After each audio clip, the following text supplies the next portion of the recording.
The morning coffee is already cooling on the counter, while the phone screen lights up with the usual notifications. One from the streaming service reminding that the new season drops tonight, another from the meal kit confirming tomorrow's delivery, and a third from the cloud storage about extra photos backed up last week. The routines feel steady, the same as they were months ago, with nothing particularly shifting in the daily flow. The card gets swiped at the grocery store for the weekly shop. Rent transfers automatically on the first, and the salary lands in the account with its familiar consistency. Those bigger lines stay visible, the ones budgeted from the start.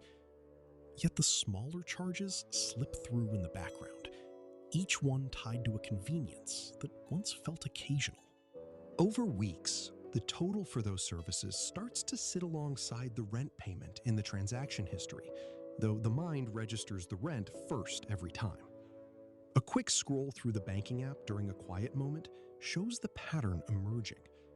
4 streaming platforms add up to around $69 combined. Meal kits and grocery deliveries layer on another chunk.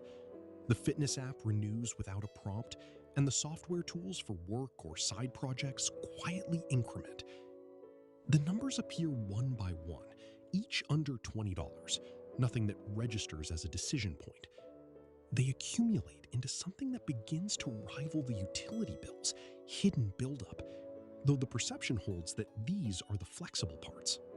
The evening settles into the couch with one of the services playing automatically.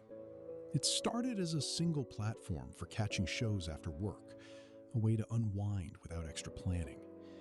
Now the lineup includes backups for different genres and family sharing that expanded over time. The total for video alone has doubled from the initial setup, yet the habit of checking what's new remains unchanged, fitting the available hour before sleep. Paying attention to the email receipts over a few months reveals how the costs layer incrementally. A storage upgrade here for family photos, a premium tier there for ad-free listening during commutes. Each addition felt justified in the moment, a small extension of something already working. The combined monthly figure edges past $200 across 8 or 9 active services, though the initial mental tally often lands closer to 80 or 90. The gap sits there without immediate friction, noticed only when the statements align in one view. The salary increase from last year provided breathing room at first. It covered the rent adjustment and the occasional dinner out. Yet the subscriptions had already begun to scale with the available income, each service adding a feature or convenience that matched the new baseline. The extra amount tends to redistribute across those recurring lines rather than pooling elsewhere. Lifestyle feels consistent, the progress measured against the same daily markers. Unused tiers linger in the background, forgotten value.